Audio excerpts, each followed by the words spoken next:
Well, good morning, everybody. Hope you had a great weekend. And to all the dads out there, let me wish you a belated Happy Father's Day. I hope yesterday was a special day for you. I know Monisa and I enjoyed being with our daughter, Jacqueline, and her family out here in California.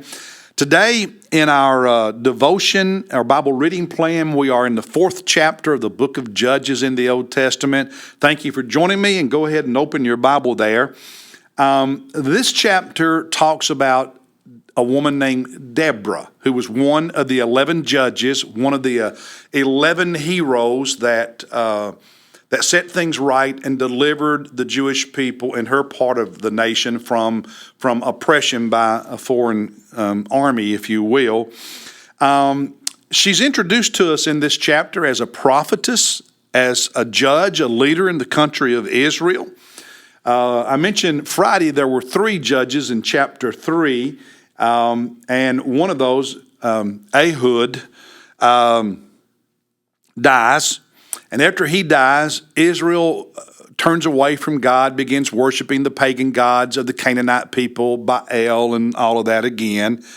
And God judges them. And for 20 years, one of the Canaanite kings named Jabin kind of rules them and makes life hard for them. His general, his army, his general, if you will, I think his name is pronounced Sisera, ruled them from, and this was the northern area of Israel. And for 20 years they were oppressed by this Canaanite king and his army.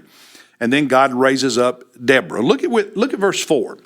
Now Deborah, a prophetess, the wife of, and I can't pronounce his name, was judging Israel at that time. So by the way, if you ever read the Bible and can't pronounce somebody's name, don't feel bad. I can't pronounce them all either. But anyway, here's this woman who's a prophetess, and she was already judging Israel. She was a leader. Look at verse 6. Now she sent and summoned Barak, the son of Abinoam, from all these places and so on, and said to him, Behold, the Lord, the God of Israel, has commanded, Go and march to Mount Tabor, and take with you 10,000 men from the sons of Naphtali and the tribes of the sons of Zebulun. So here's this prophetess and this judge ordering this man, a military leader, if you will, to pull together 10,000 men for a Jewish Israeli army.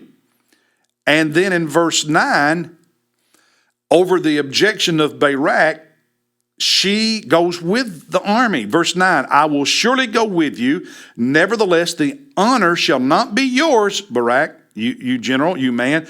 The honor shall not be yours on the journey that you are about to take, for the Lord will sell Sisera, this Canaanite general, into the hands of a woman. And then Deborah arose and went with Barak to Kadesh. Now, so here he raises up this woman, Deborah, and she's a leader. And she's ordering this male general, if you will, to do such and such with the army under the inspiration of God. God chose her and raised her up. So she's a leader, she's a judge. God spoke to her. She gave orders to a man, to a general. And I point that out because for some reason there are some people who think women should have no authority over men at all. I guess God had a different opinion. Some people think women should have no authority in the church. I know one Baptist leader nationally who said, women can serve on committees for our denomination, but he would never appoint one as a chair. What?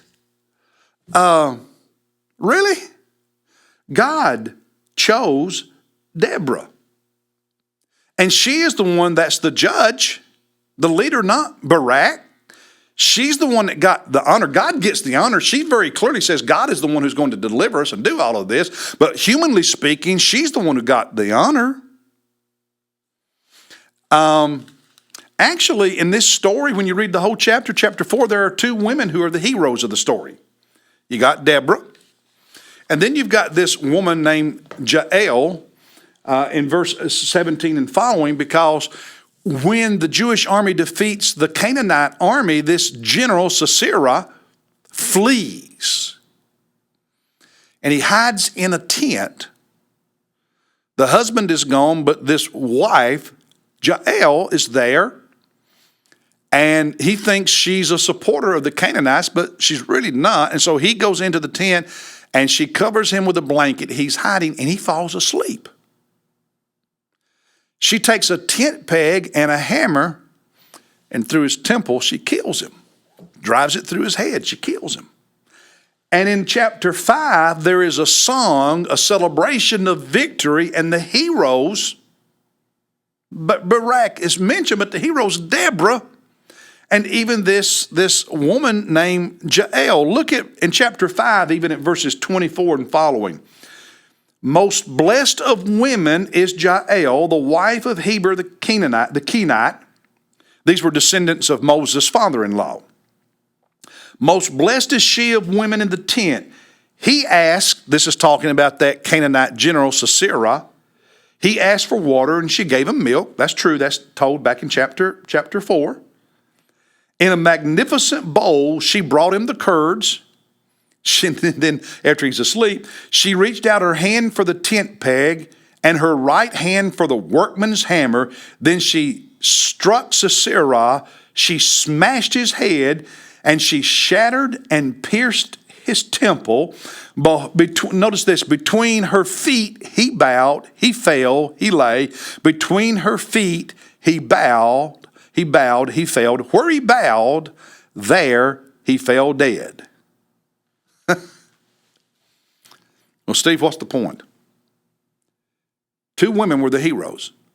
I am thankful for the women of God who serve and who lead in the church and in the denomination and in homes and in our community and in our government. We are richer because they do. God bless you. I'll see you tomorrow.